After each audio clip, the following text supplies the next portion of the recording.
ओम श्री गणेशाय नमो। श्रीमात्स्य महापुराणे त्रयस्त्रिंशदधिकशततमोऽध्याय। सूतुवाच।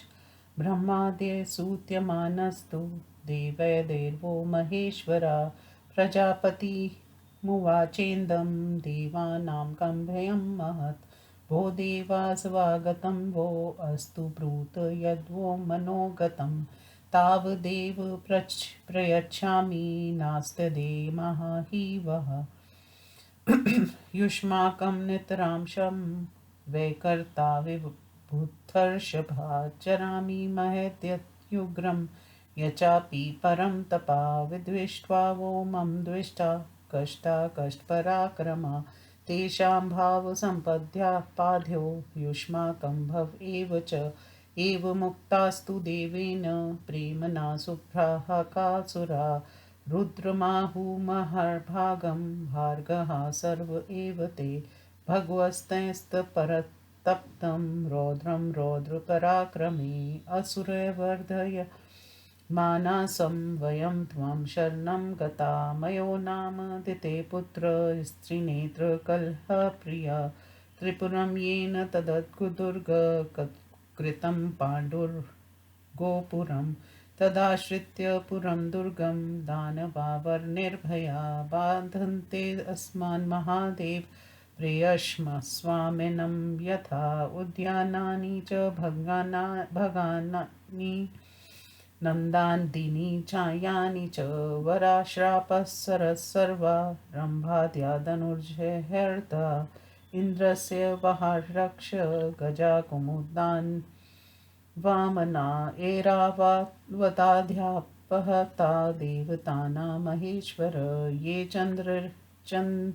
चेन्द्रर्थमुख्याक्ष हर्योपहतासुरे जाताक्ष दानवाना ते रथयोग्यास्तुरुगमा ये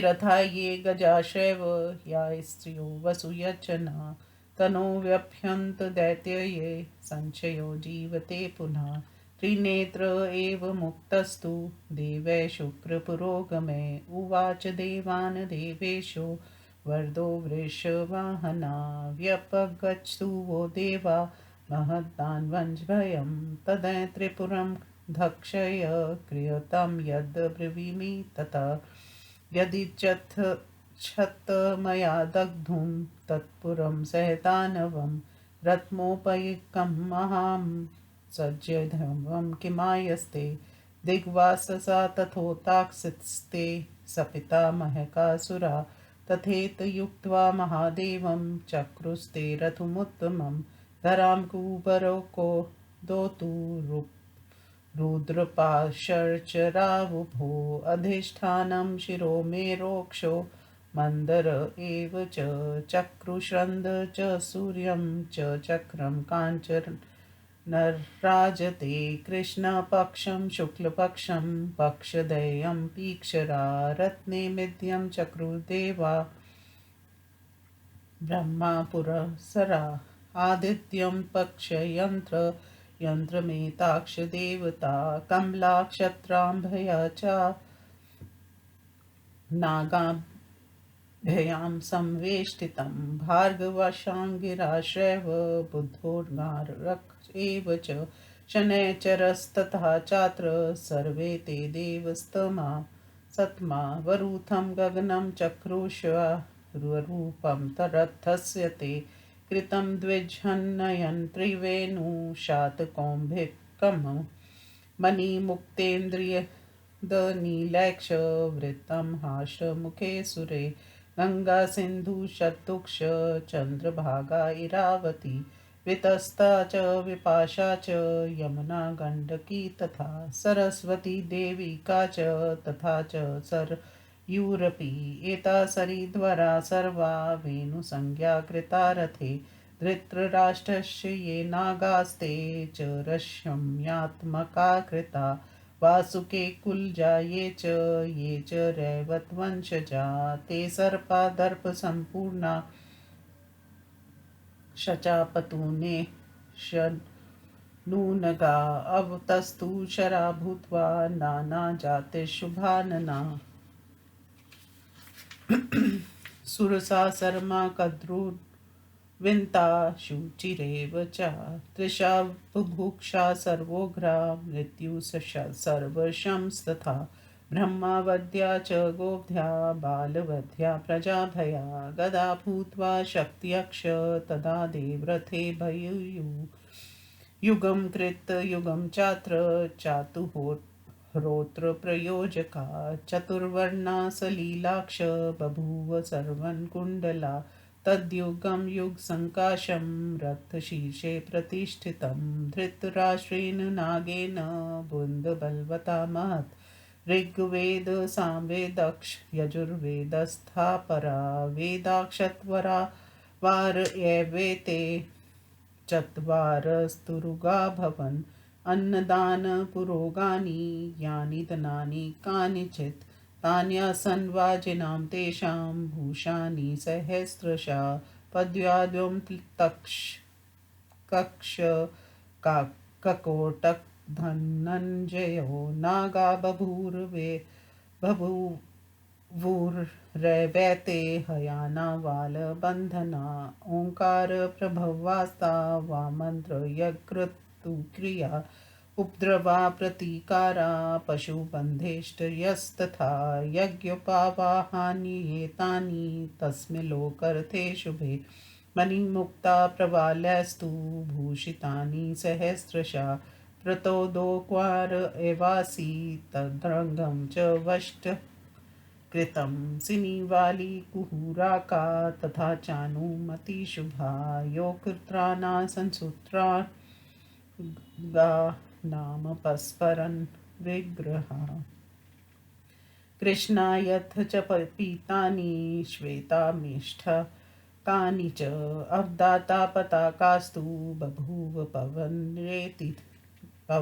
पवनेरिता ऋतुभिषच्कृतषड्भिर्दुनो संवत्सरोऽभवत् अजराज्याभवच्चापि साम्बिका धनुषो दृढा कालो हि भगवान् रुद्रस्तं च संवत्सरं विदु तस्मादुमा कालरात्रिधनुषु जया जराभवत् सर्गं त्रिपुरं येन दग्धवान् स त्रिलोचना स इषुविष्णु सोमागित्रिदैवतमयोऽभवत् आननं हाग्रेभवच्छल्यं सोमस्त्मोऽनुदा तेजसे समवायोऽथ चेषुत्सतेजोरथादृक् तस्मिक्षं वीर्यवृद्ध्यर्थं वासुकिर्नागपार्थिवा तेजसन्वसनार्थं वै मुमोचाति विशो विषं कृत्वा देवारथं चापि दिव्यं दिव्यप्रभावता लोकाधिपतिमभत्येत्य इदं वचनं ब्रुवन् संस्कृतोऽयं रथोऽसं वाभिस्तव दानवशत्रुजित् इत्मात्पत्परित्राणं देवान् सेन्द्रे पुरोगमान् तं मेरुशिखराकारं त्रैलोक्यरथमुत्तमं प्रशस्य देवान् साध्विति रथं पश्यति शङ्करा मुहुर्दृष्टा रथं साधु साध्वीवत्युक्त्वा मुहुर्मुहुः उवाच सेन्द्रान् मराधिपति सव्ययं यादृश्योऽयं रथक्लप्तो युष्माभिर्मम सत्तमा ईदृशो रथसम्पत्त्या यन्ता शीघ्रं विधीयतम् इत्युक्ता देवदेवेन देवा वृद्धावेषुभिः अवा पुमर्हन्ति चिन्ताकन्द कार्यमिति ब्रुवन् महादेवस्य देवोऽन्य को नाम सदृशो भवेत् मुक्त्वा चक्रायुधं देवोऽस्य यस्य येषु समाश्रिता धुरीयुक्ता इवोक्षानो घटन्तीव पर्वते निःश्रसन्तः सुरा सर्वे कथमेदिति कुर्वन् देवेश्वाह देवदेवो लोकनाथस्य दुर्गतान् अहं सारथिरीत्युक्त्वा जघ्राक्षांस्ततो ग्रजा ततो देवे संगन्धर्वे सन्नादो महान् कृता प्रतोदहस्तं सम्प्रेक्षं ब्रह्माणं सुततागतं भगवानपि विश्वेशो रथस्थे वे पितामहे सदृशं सुत इत्युक्त्वा चारुरोहरथं हरा आरोहति रथं देवे हाक्षाहर्भरातुरा जानुभि पतिता भूमो रजोग्रासक्षग्रास्थिता देवो दृष्टात् वेदांस्त अनभीरु गृह्यान् भयात् उज्झार पृतनार्तान् सुपुत्रीव दुःखितान् ततां सिंहरवो भूयियो बभूव रथ भैरवा जय शब्दक्ष देवाना सम्भुभावा नवोपमम् तदोकरामयं गृहां प्रतोदं वरदा प्रभु स्वयंभू प्रययो वाहाननुमन्त्र यजा यथा जवं ग्रसमाना इवाकाशं मुष्यन्त मेदिनीं मुख्येभ्यः ससृजु श्रसानुच्छ्वसन्त इवोरगा स्वयंभुवा चोदमाना श्रोतदीतेन कर्पिदना व्रजन्ति ते क्षजवना क्षेकाल इवानिला ध्वजोश्रये विनिर्माणे ध्वजष्टिमनुत्तमाम् आक्रमये नन्दी वृषभस्तस्थो तस्मिन् छवेच्छया भार्गवाङ्गिरसो देवो दण्डहस्तो रविप्रभो रथचक्रे तु रक्षेते रुद्रस्य प्रियकाण्डिने नो शेषक्ष भगवान् नागो अनन्तोऽनन्त करो रीणाम शरहस्तो रथं पाति शयन् ब्राह्मणस्तथा यं स्तूरं समास्थाये महिषं चाति दारुणं द्रविणाधिपतिवर्यालं सुरनामधिपतो पोदीपमं मयूरं शतचन्द्रं च कूजन्तं किन्नरं यथा गुआस्थाय वरदो जुगोपरथं तं रथं पितु नन्दीक्षरश भगवान् शूलमादाय दीप्तिमान् पृष्ठतश्चापि पार्श्वभ्यमालोकस्य श्रीकृत यथा प्रमथाश्रागिर्वन्नार्भा सागिज्वला इवाचला अनुजग्मुरथं शार्वं नक्रा इव महार्णवम् भृगुभरद्वाजशिष्ट गौतमा कृतपुलस्ते पुलस्तपोधना मरीचिरत्रिभर्गवान्थाङ्गिरा पराशरागस्त्यमुखा महर्षे हरं जित्मजं प्रतुष्टुवर्चन विशेषैर्विचित्रभूषणे रथस्त्रीपुरे सङ्काच नाचलो व्रजति सपक्षिवाद्रिरम्बरे करिगिरिविमेघ सनिभा सजल्पयोदनिना दनादिना प्रमथगणा परिवार्य देवगुप्तं रथमभितं प्रयुयुः सर्वदुपयुक्ता मकृतिमति मृगलावृता प्रलय इवाति समुद्यतोर्णवा व्रजति रथवरो तिभास्वरो हाशनीपातपयोधनीस्वन इति श्रीमात्से महापुराणे त्रिपुरदाहे रथप्रयाणं नाम त्रयोविंशत्यधिकशततमो अध्याय। हिंदी अनुवाद। सूत जी कहते हैं, ऋषियों ब्रह्मा आदि देवताओं द्वारा इस प्रकार स्तुति किए जाने पर देवाधि महेश्वर ने प्रजापति ब्रह्मा से ये कहा, अरे आप देवताओं को ये महान भय कहाँ से आया? देवगण, आप लोगों का स्वागत है। आप लोगों के मन में जो अभिलाषा हो उसे कहिए, मैं उसे अवश्य प्रदान करूँगा, क्योंकि आप लोगों के लिए मुझे कुछ भी आदेय नहीं है। श्रेष्ठ देवगण, मैं सदा आप लोगों का कल्याण ही करता रहता हूँ। यहाँ तक कि जो महान अत्यंत उग्र एवं घोर तप करता हूँ वह भी आप लोगों के लिए ही करता हूँ। जो आप लोगों से विदेश करते हैं वे मेरे भी घोर शत्रु हैं। इसलिए जो आप लोगों को कष्ट देने वाले हैं वे कितने ही घोर पराक्रमी क्यों न हो, मुझे उनका अंत और आपका श्रेय संपादन करना है। महादेव जी द्वारा प्रेम पूर्वक इस प्रकार कहे जाने पर ब्रह्मा सहित समस्त भाग्यशाली देवताओं ने महाभाग शंकर जी से कहा, भगवान भयंकर पराक्रमी उन असुरों ने अत्यंत भीषण तप किया है जिसके प्रभाव से वे हमें कष्ट दे रहे हैं, इसलिए हम लोग आपकी शरण में आए हैं।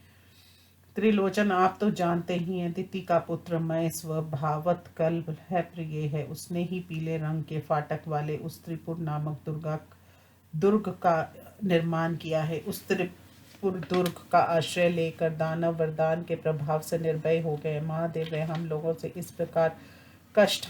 इस प्रकार कष्ट दे रहे हैं मानो अनाथ नौकर हों। उन दानवों ने नंदन आदि जितने उद्यान थे उन सबको विनष्ट कर दिया तथा रंभा आदि सभी श्रेष्ठ अप्सराओं का अपहरण कर लिया। महेश्वर व इंद्र के वाहन तथा दिशागज कुमुद अंजन वामन और एरावत आदि गजेंद्र को भी छीन ले गए। इंद्र के रथ में जुतने वाले जो मुख्य अश्व थे उन्हें भी वे असुर हरण कर ले गए।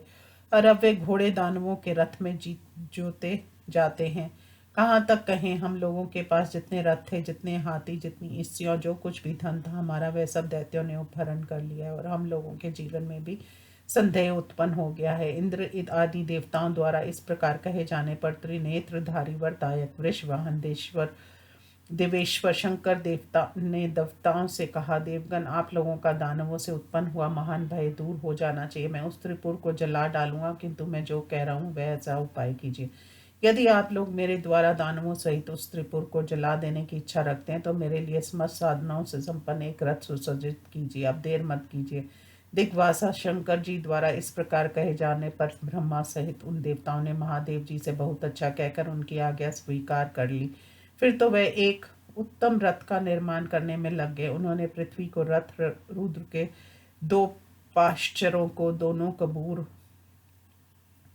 मेरु को रथ का शीर्ष स्थान और मंदिर को ध्रुवा बनाया। सूर्य और चंद्रमा रथ के सोने चांदी के दोनों पहिए बनाए गए। ब्रह्मा आदि ऐश्वर्यशाली देवों ने शुक्ल पक्ष और कृष्ण पक्ष दोनों से रथ की दोनों नेमियां बनाई। देवताओं ने कंबल और अक्षतर नामक नागों से परिवेष्टित कर दोनों बगल के पक्ष यंत्र बनाए। शुक्र, बृहस्पति, बुध, मंगल और शनैचर ये सभी देव श्रेष्ठ उस पर विराजित हुए। उन देवताओं ने गगन मंडल को रथ का सौंदर्यशाली वरूथ बनाया। सर्पों के नेत्र से उसका त्रिभुवन बनाया गया जो स्वर्ण सा चमक रहा था।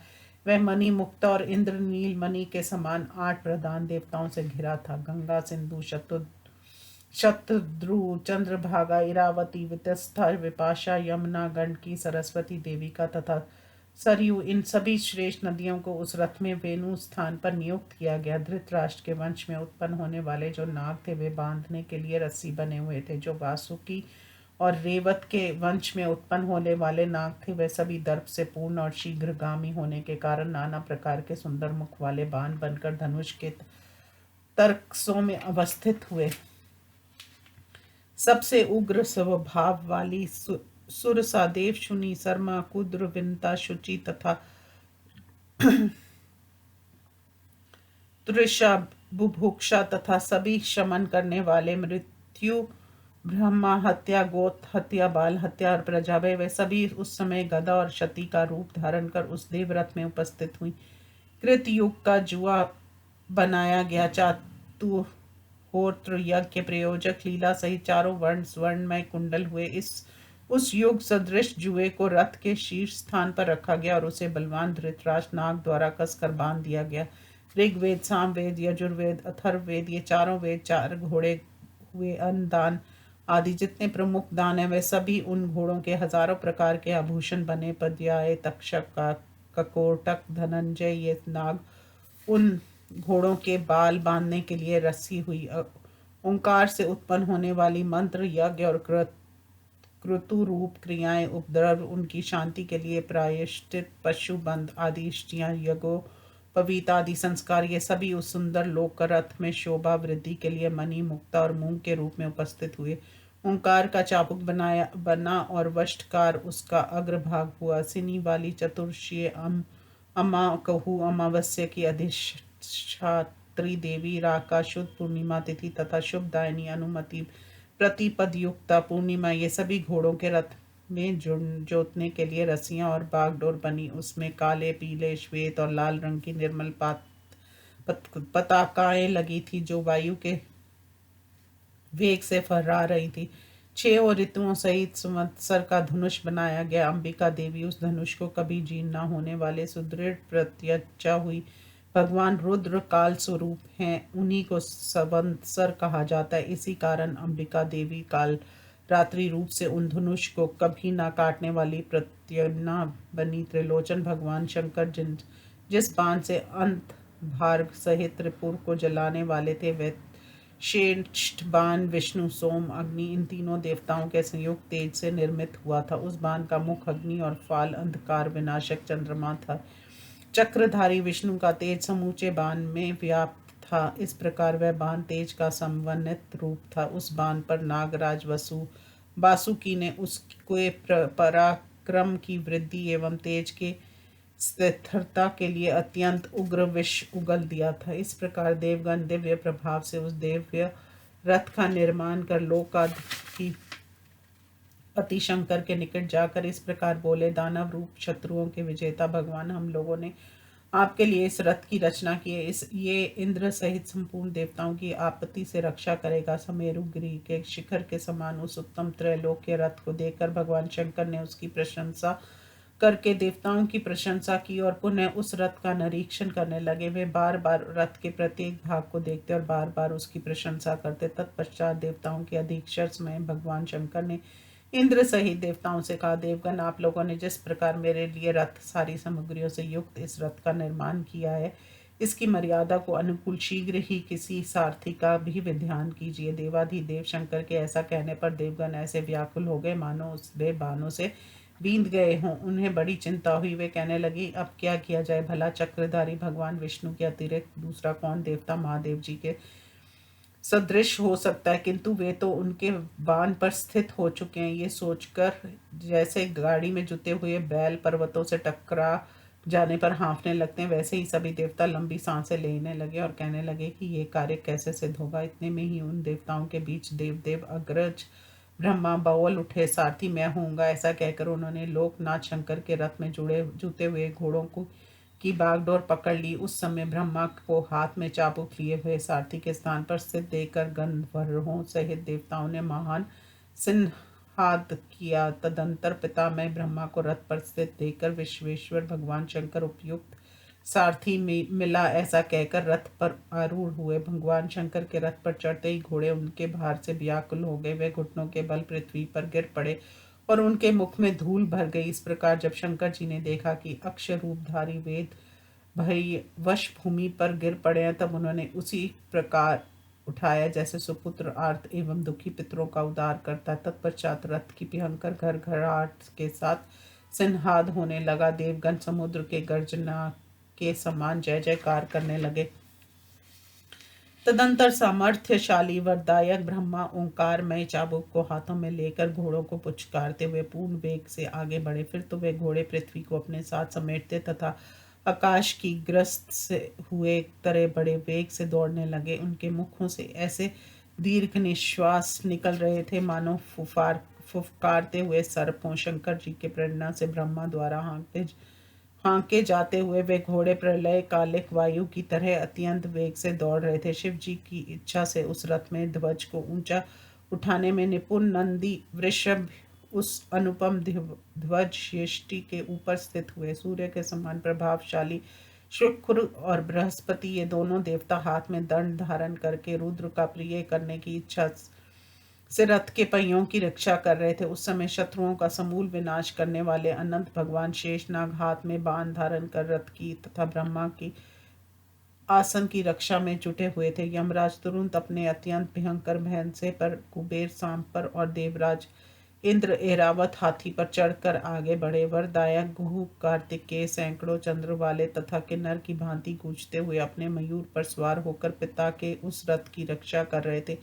तेजस्वी भगवान नंदीश्वर शूल लेकर रथ के पीछे से दोनों पार्श्व भागों की रक्षा करते थे। उस समय वे ऐसा प्रतीत होते थे मानो लोक का विनाश कर देना चाहते हो। अग्नि के समान कांतिमान ब्रह्मत गण जो अग्नि के लपटों से युक्त पर्वत सदृश दिख रहे थे, शंकर जी के रथ के पीछे चलते हुए ऐसे लगते थे जैसे महासागर में नाग गण तैर रहे हों। भृगु, भारद्वाज, वशिष्ठ, गौतम, कृत, पुलह, मरीचि, अत्र, अंगिरा, पराशर, अगस्त्य ये सभी तपस्वी एवं ऐश्वर्यशाली महर्षि विचित्र छंद कारों से विभूषित उत्कृष्ट वचनों द्वारा जन्मा एवं अजय शंकर की स्तुति कर रहे थे। समेरु गिरी के सहयोग से संपन्न हुआ था वह रथ आकाश में विचरने वाले पंखधारी पर्वत की तरह त्रिपुर की ओर बढ़ रहा था। हाथी पर्वत सूर्य और मेघ के समान कांति वाले प्रमथगण जलधर बादल की भांति गर्जना करते हुए बड़े गर्व के साथ देवताओं द्वारा अब सब ओर से सुरक्षित उस रथ के पीछे पीछे चल रहे थे। वे अत्यंत उद्दीत श्रेष्ठ रथ प्रलय काल में मकर तिमि एक प्रकार के महात्मय और तिमिंगलों उसे निकलने वाले महात्मत्स्य से व्याप्त भयंकर रूप से उमड़े हुए समुद्र की तरह आगे बढ़ रहा था। उससे वज्रपात की तरह गड़गड़ाहट और बादल की गर्जना के सदृश शब्द हो रहा था। इस प्रकार श्री मत्स्य पुराण के त्रिपुरदहा प्रसंग में रथ प्रायण नामक 133वां अध्याय समाप्त हुआ। ओम नमो शिवाय।